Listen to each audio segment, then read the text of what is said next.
इस शरीर के जन्म ते मरण के प्रथाए जिन्नियां भी मनौतां सन, सतगुरु ने उन्होंने सारिया मनौतां नूं अंमृत बाणी के अंदर खंडन किया है। मनुख जन्म के प्रति कई तरह दी मनौतां बना के रखता है ते मरण वेले या मरण तो बाद दे जेड़े कीते जान वाले कर्म ने वो सब कर्म इन्हां मनौतां दे नाल जुड़े हुए हैं। पर धन गुरु अर्जन साहब जी ने बड़ा प्यारा सवाल किया है भी हे भाई, किसे रब दे प्यारे गुणी ज्ञानी रब दे नेड़े ब्रह्म दी विचार करन वाले किसे गुरमुख दे नाल बह के विचार कर कि असल विच संसार दे अंदरों मरिया कौन है।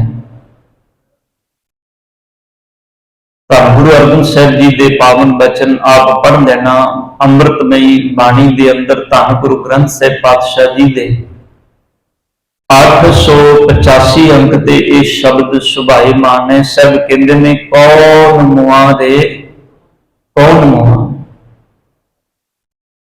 कौन का मतलब है कोई भी। सतगुरु कहते ने मरिया तो कुछ भी नहीं। हे भाई मैनू दस भी संसार दे विचों मरिया कौन है। ब्रह्म ज्ञानी मिल करो विचार। रब दे प्यारे किसे गुरमुख सज्जन नाल बह के इस गल नूं विचार। यह तो चलत पै। चलत का मतलब होता है खेड। पातशाह कहते ने ते परमात्मा की बनाई खेड है, ये रब की बनाई कुदरत है। हुण पातशाह जी ने इस गल नूं किवें बाणी विच समझाया है। गुरु पातशाह कहते ने जिवें पवने मह पवन समाया। हवा के अंदर सतगुरु कहते ने हवा समा गई, शरीर अंदरों श्वास निकले ते पातशाह कहते ने बंदा श्वास किथों लै रहा सी, इसे कुदरत विचों लै रहा सी। देखो बाहर मुखी कोई ऐसी थां ते आपां चले जाइए जिथे आप की गंदगी होवे ते चारे पासों बहुत बुरी तरह की स्मैल आती होवे ते बंदा कहंदा इत्थे ते साह लेना औखा हो गया। या तुसी किसी ऐसी जगह ते खड़े हो जाओ जिथे बड़ा ज्यादा धुआं होवे, ख्याल करो अपने आप साह ना बंद हो जाएगा। कारण की है? जिहड़ी हवा जिहड़ा श्वास असी अपने अंदर लै रहे हैं, जिहड़ी परमात्मा की बनाई कुदरत के अंदर शरीर का एक प्रकरण चल रहा है, उस प्रकरण के अनुसार जिहो जी श्वास जिहो जी हवा नूं चाहिदी सी उहो जी नहीं मिल रही। ते बंदा कहंदा भी इत्थे साह घुटदा भाई, साह नहीं आ रहा, किते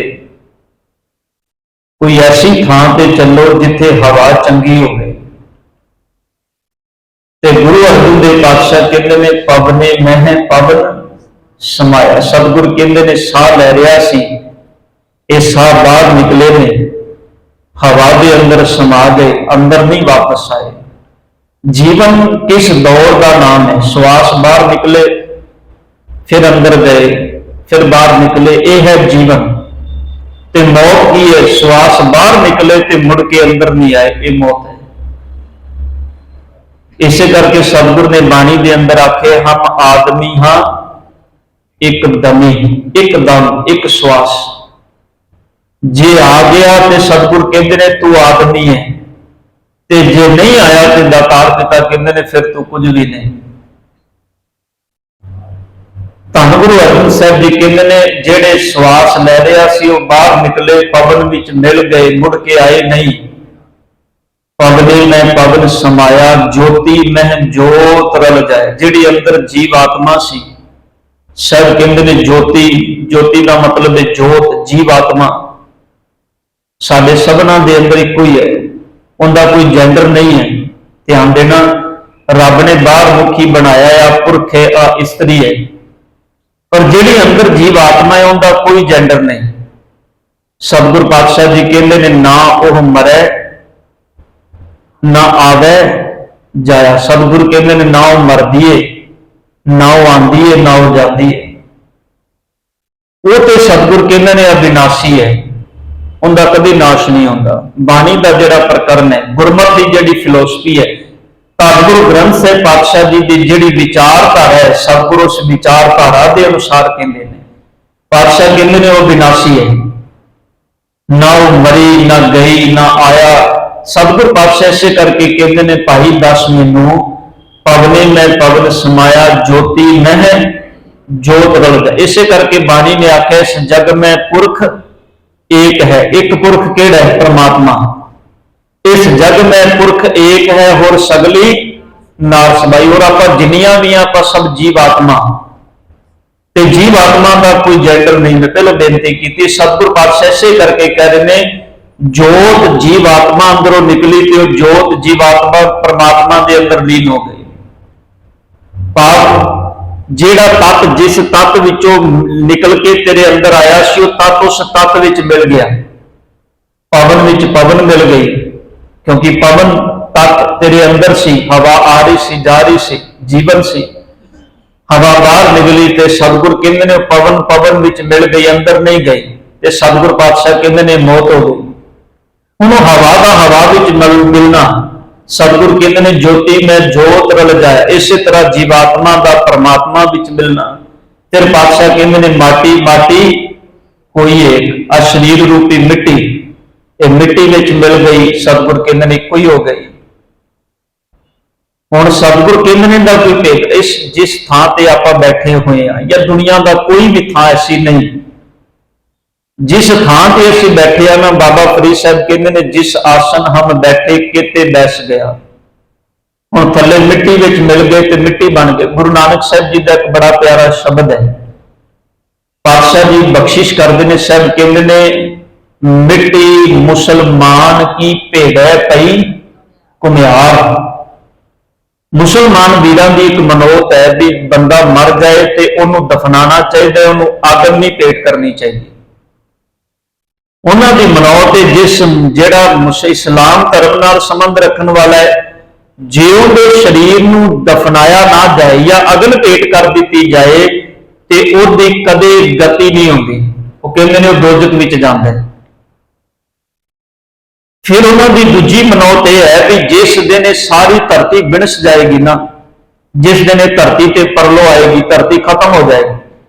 वो कहते हैं जेड़ियां रूहां धरती के थले दबियां गई ने, जेड़े मुसलमान इस्लाम जेड़ियां रूहां धरती के थले दबियां गई ने, हालांकि रूह तो निकल गई, दबिया तो शरीर है, ते शरीर सतगुरु कहते हैं माटी माटी हुई एक। पातशाह कहते हैं वो मिट्टी विच मिल के मिट्टी हो गई। पर उन्होंने एक मनौत है, उन्होंने एक सोच ते धर्म के पक्ष दे विच उन्होंने एक विचार है। वो कहते हैं जिस दिन परलो आएगी, दुनिया खत्म हो जाएगी, उस दिन मुहम्मद साहब जी आएंगे, वो इन्हां कबरां दे विच पिया होया नूं अपने नाल बहिश्त विच लैके जाणगे, स्वर्ग विच लैके जाणगे। ये उन्हां दी मनौत है। हुण जेड़ा बंदा जिस धर्म नूं मनण वाला उनकी मनौत उन्होंने फॉलो करदा है। पर धन गुरु नानक साहब पातशाह जी ने उस चीज के बाबत एक सवाल किया है। ध्यान देना, दुनिया के अंदर जेड़ा बंदा कोई भी जग्यासु है, जग्यासु बंदे की पहचान ही होती है कि वो हर चीज नूं बड़ी बरीकी दे नाल समझदा है। अज असीं धर्म दीयां कई ऐसिया चीज़ां ने जिन्हां ते तुसीं कह दे उन्हां दी आ चीज इंज नहीं होनी चाहिए, वो कहंदा लो जी धर्म ते किंतु परंतु करदे ने। ते मैं कई बारी बेनती करना भी जिन्ना वड्डा किंतु परंतु धन गुरु नानक पातशाह जी ने किया, शायद उन्ना वड्डा किसी ने भी नहीं किया है।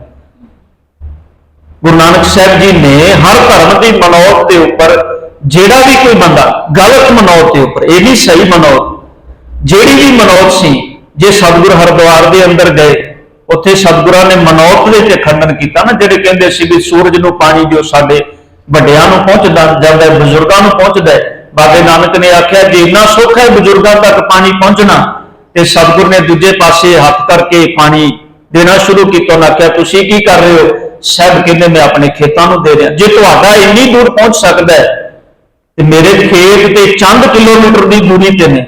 ਭਾਵ ਇਹ ਹੈ ਲੌਜਿਕ, ਤੁਸੀਂ ਕਿਸੇ ਗੱਲ ਨੂੰ ਕਰੋ ਪਰ ਗੱਲ ਨੂੰ ਕਿਸੇ ਸਿਧਾਂਤਕ ਤੌਰ ਤੇ ਕਰੋ, ਸਾਹਮਣੇ ਵਾਲੇ ਦੇ ਦਿਮਾਗ ਦੇ ਵਿੱਚ ਇੱਕ ਵਾਰੀ ਖੜਾਕ ਹੋਵੇ ਵੀ ਬੰਦਾ ਕਹਿ ਰਿਹਾ, ਸੋਚਣ ਲਈ ਮਜਬੂਰ ਹੋ ਜਾਏ।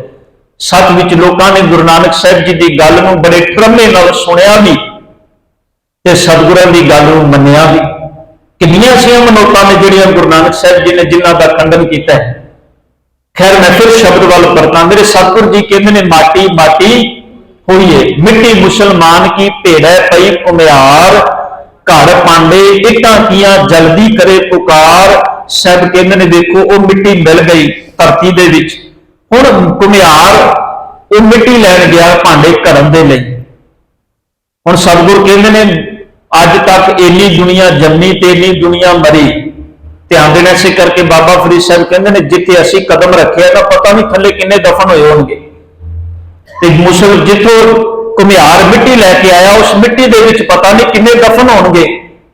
ਤੇ ਗੁਰੂ ਨਾਨਕ ਸਾਹਿਬ ਪਾਤਸ਼ਾਹ ਜੀ ਕਹਿੰਦੇ ਨੇ ਤੁਸੀਂ ਕਹਿੰਦੇ ਹੋ ਵੀ ਬੰਦੇ ਦੀ ਚਿਖਾ ਨਹੀਂ ਜਲਾਣੀ ਚਾਹੀਦੀ, ਦਫਨਾਣਾ ਚਾਹੀਦਾ ਹੈ। ਬਾਬਾ ਨਾਨਕ ਜੀ ਕਹਿੰਦੇ ਨੇ ਦੱਸੋ, ਘੁਮਿਆਰ ਮਿੱਟੀ ਘਰ ਲੈ ਕੇ ਆਇਆ, ਉਹਨੇ ਮਿੱਟੀ ਦੇ ਭਾਂਡੇ ਘੜੇ ਆਦਿਕ ਚੀਜ਼ਾਂ ਬਣਾਈਆਂ, ਫਿਰ ਉਹਨਾਂ ਨੂੰ ਆਵੇ ਦੇ ਵਿੱਚ ਪਾ ਕੇ ਉਹਨਾਂ ਨੂੰ ਪੱਕਾ ਕੀਤਾ ਤੇ ਪੱਕਾ ਕਰਨ ਦੇ ਲਈ ਉਹਨੇ ਕੀ ਕੀਤਾ, ਉਸ ਆਵੇ ਦੇ ਵਿੱਚ ਅੱਗ ਬਾਲੀ।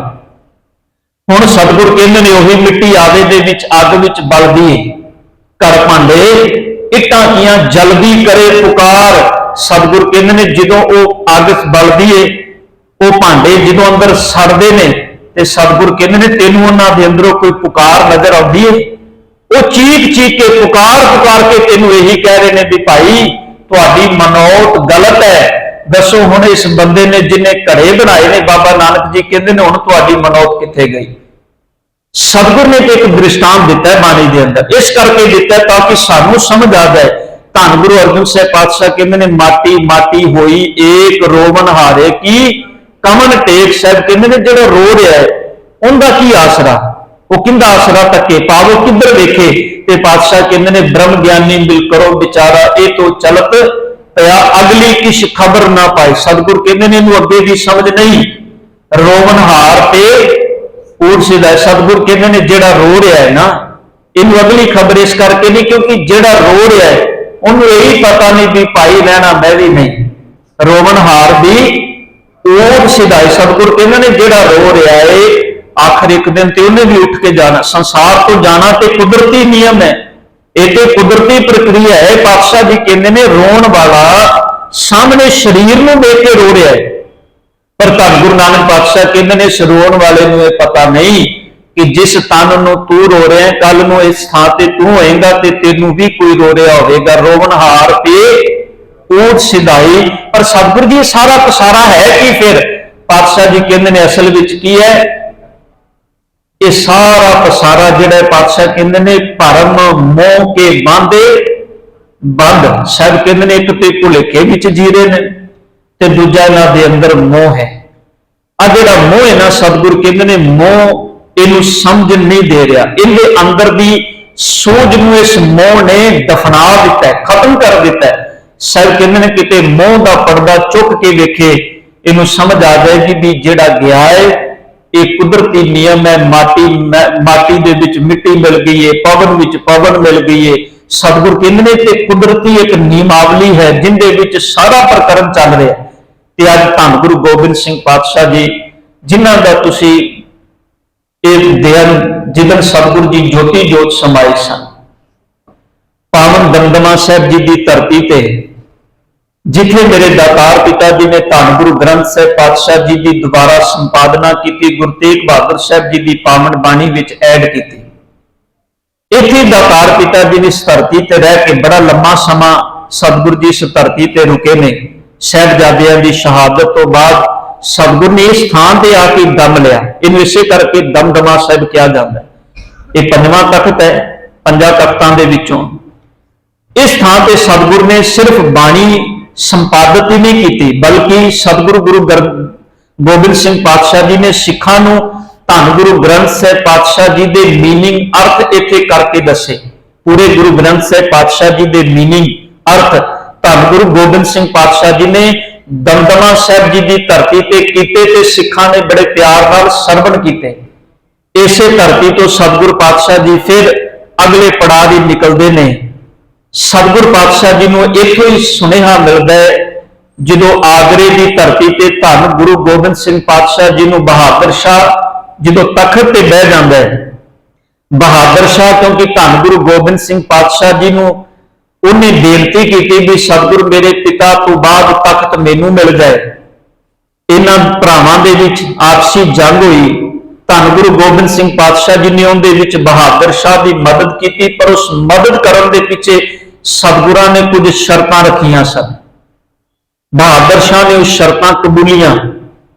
मुड़ के सतगुरु पातशाह जी को आगरे की धरती ते बहादुर शाह ने याद किया भी सतगुरु तुहाडे नाल मैं मुलाकात करनी चाहना, मिलना चाहना।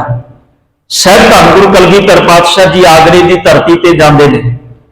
एक होवे बादशाह ते ध्यान देना एक नियम है, बादशाह के दरबार में जो कोई बादशाह को मिलन जाता है, देखो अज तुसीं किसी वड्डे मंत्री को मिलना होवे, प्राइम मिनिस्टर को मिलना होवे, अंदर जाओगे तुहाडी बकायदा चैकिंग होएगी। तुहाडे कोल कोई शस्त्र ते नहीं, छोटे तो छोटा जिहड़ा हथियार है वह भी तुहाडे कोलों बाहर लै कढ लिया जाता, रख लिया जाता, अंदर नहीं जान दिता जाता।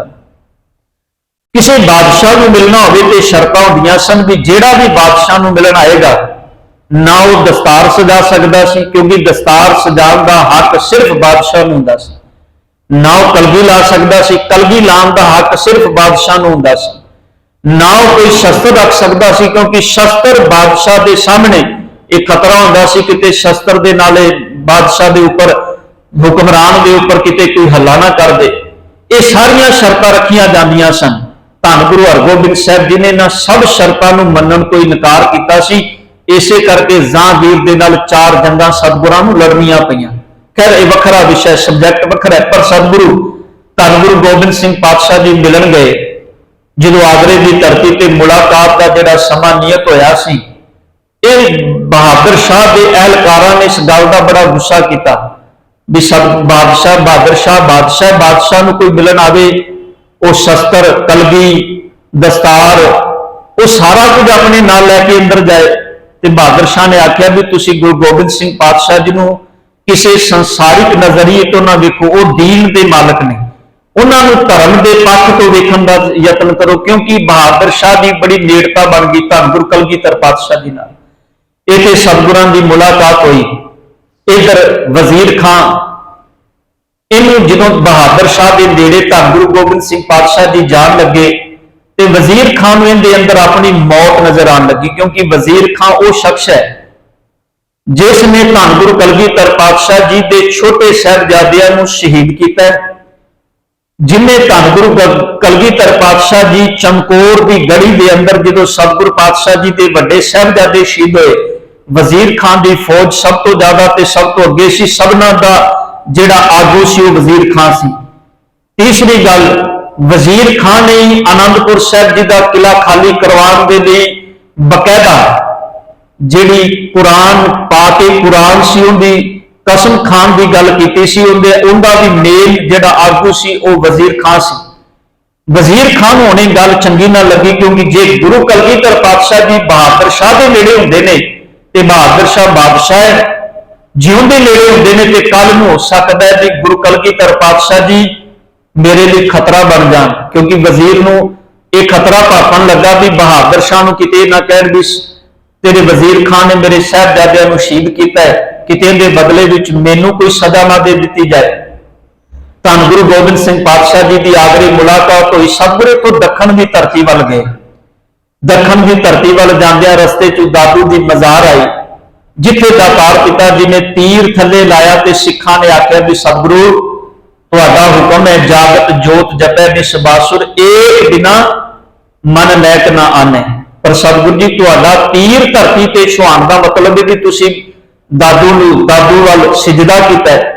ते सतगुरु गुरु कलगीधर पातशाह जी हाथ जोड़ के खालसे पंथ के सामने खड़े हो गए भी मैं देखना चाहना सा भी खालसे पंथ के अंदर का जिहड़ा वजद है, जिहड़ा जनून है, सच भी चोटे पहुंच गए जिथे लैके जाना चाहते सा कि अजे नहीं पहुंचया। ध्यान देना, अज साडा हाल ਇਹ ਬਣ ਚੁੱਕਾ ਹੈ ਵੀ ਅਸੀਂ ਧੰਨ ਗੁਰੂ ਗ੍ਰੰਥ ਸਾਹਿਬ ਪਾਤਸ਼ਾਹ ਜੀ ਦੇ ਚਰਨਾਂ ਦੇ ਵਿੱਚ ਵੀ ਸਿਜਦਾ ਕਰਨੇ ਆ ਤੇ ਸਾਨੂੰ ਰਾਹ 'ਚ ਚਾਰ ਇੱਟਾਂ ਕਿਤੇ ਜੁੜੀਆਂ ਨਜ਼ਰ ਆ, ਸਾਡਾ ਸਿਰ ਉੱਥੇ ਵੀ ਝੁਕ ਜਾਂਦਾ ਹੈ।